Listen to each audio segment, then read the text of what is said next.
विठ्ठल रुक्मिणी गणेश मंडळातर्फे विविध उपक्रम। विठ्ठल रुक्मिणी गणेश मंडळ यांचे 3रे वर्ष। या गणपती मंडळाद्वारे दरवर्षी नवनवीन समाज उपयोगी उपक्रम राबविले जातात। या मंडळाचे वैशिष्ट्य म्हणजे यामध्ये महिलांचा असलेला सहभाग, दररोज महिलांसाठी ड्रेस कोड, बौद्धिक विकासाला चालना देणारे खेळ, शहरातील प्रतिष्ठित नागरिकांच्या हाताने आरती असे अनेक उपक्रम राबविले जातात। यामध्ये दिनांक 11 सप्टेंबर रोजी गेलेल्या 1 मिनिट खेळामध्ये प्रथम क्रमांक पटकावला आहे संगीता बळे यांनी, तर द्वितीय क्रमांक रेणू बळे आणि तृतीय क्रमांक पटकावला आहे अर्चना सवालाखे यांनी।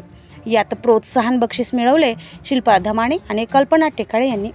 कार्यक्रमाच्या यशस्वीतेसाठी आशा महाकाळकर, प्रेमा शर्मा, डॉक्टर भाईमारे, संगीता बळे, वंदना अष्टनकर, चामटकर, अर्चना सवालाखे, रेणू बळे, ज्योती कुंभलकर, शर्वरी धमाणे, शीतल बळे आणि वॉर्डातील महिलांनी परिश्रम घेतले। चैताली गोमासे, साहसिक न्यूज 24 वर्धा सेलू।